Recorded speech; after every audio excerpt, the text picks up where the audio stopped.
They told me my husband's death was an accident. Everyone said it with the kind of certainty people cling to when the truth is too messy. The police officer with the weary eyes said it. The neighbors clutching their casseroles said it. Even the priest who lowered his voice into a pious whisper said it as though he were reading from a script. A wet road, a faulty brake, a sudden skid, a fiery end. Tragic, but simple. I nodded when they said it. I folded my hands and lowered my eyes like a proper widow. But inside, I was screaming. Daniel Holloway was many things: cold, calculating, even cruel when he thought no one was watching, but careless, reckless? Never. He checked every lock twice before bed. He reread every contract 3 times before signing. He never drove faster than the speed limit. He hated surprises. And yet, I was supposed to believe he lost control of a car on a straight road and burned alive. No, that wasn't Daniel. That was a story, neat and tidy, built to bury the truth with him. I tried to grieve. I really did. I played the part they expected. I wore black. I cried on cue. I let women from church hold my hands and call me poor thing. At night, I stared at the ceiling and begged for tears that wouldn't come, because grief wasn't what filled me. Suspicion was. The inconsistencies began to gnaw at me. The police file was too clean, too perfect. The mechanic swore the brakes had been inspected days earlier. The fire supposedly destroyed the body beyond recognition, yet the identification came suspiciously quick. Documents Daniel had filed himself only weeks before. It was almost insulting how sloppy it was. He wasn't dead. He had planned this. The night I admitted it to myself, I sat in the dark of our kitchen, papers spread out before me like puzzle pieces. My hands shook. My reflection in the window looked like a stranger. Eyes hollow, jaw clenched, mouth curled into something not quite a smile. My whisper fogged the glass. He left me. The words cut deeper than the funeral, deeper than the empty bed. He hadn't died. He had abandoned me. But why? Why walk away from the life we had built? Why leave me behind to mourn a ghost? I needed answers. And I knew exactly where to start. Michael Reed, Daniel's longtime business partner. At the funeral, he couldn't meet my eyes. Since then, he had avoided me, dodged my calls, muttering excuses when I pressed him. Guilt clung to him like sweat. He knew something. I found him one evening in his office, long after most had gone home. He looked up, startled, when I stepped inside. His tie was loosened, his hair disheveled. The smell of whiskey lingered in the air. "Grace," he said, standing too quickly, knocking a folder off his desk. "You shouldn't be here." "Daniel isn't dead," I said flatly.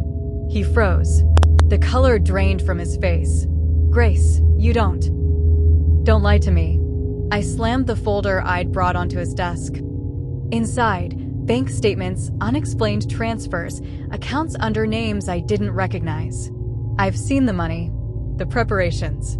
He staged it. His hands trembled as he reached for his glasses. His mouth opened, then closed again. For a long moment, he just stared at me, his mask slipping. "You don't understand," he muttered finally. "Then make me understand." His shoulders sagged.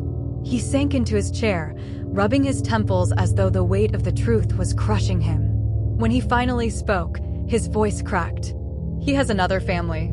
The words hit me harder than any car crash ever could. "What?" Michael swallowed hard, unable to meet my eyes. "He's been with another woman for years. They have children. A whole other life.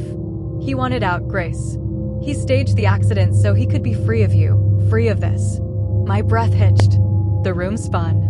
I gripped the edge of the desk, my knuckles white, as the world I thought I knew shattered in a single sentence.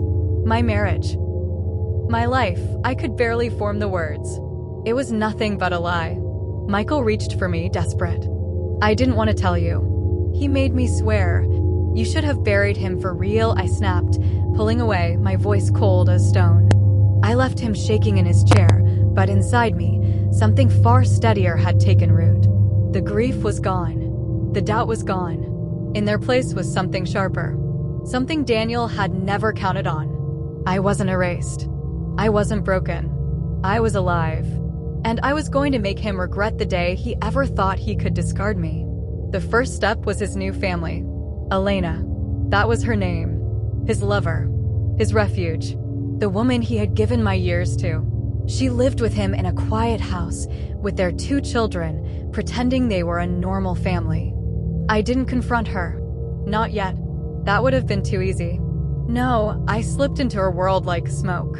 A smile at the grocery store. A casual word at school pickup. A chance encounter at the park.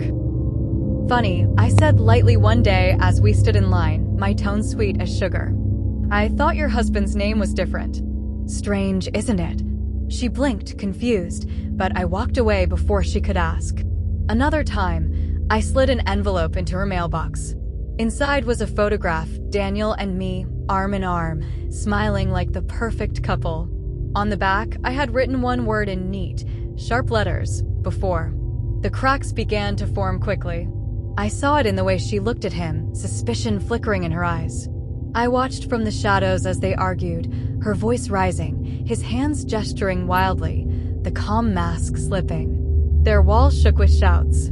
Their perfect little life began to crumble. And I smiled. But his family was only the first cut.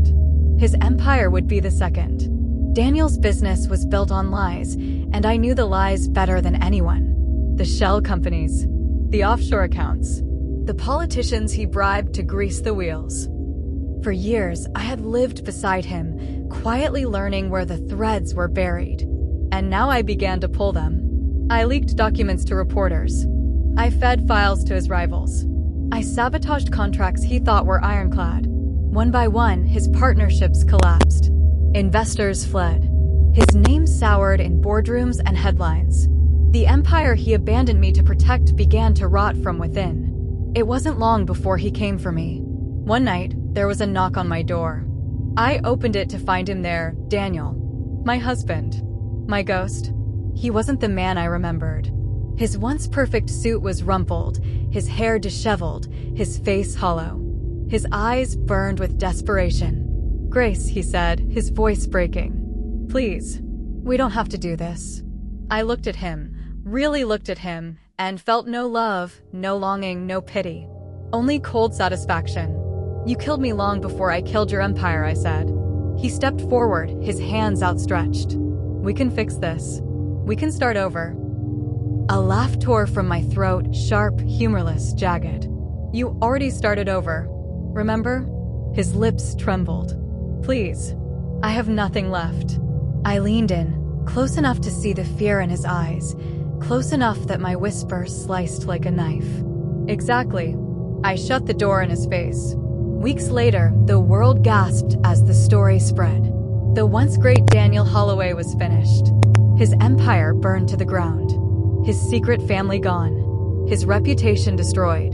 He was alive, yes, but he was ruined. Alone. Forgotten. And me?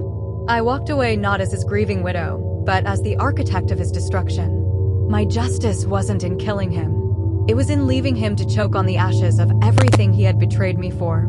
He thought he could erase me, but in the end, I erased him. And he will never forget it. If you enjoyed the story, please subscribe and drop a comment.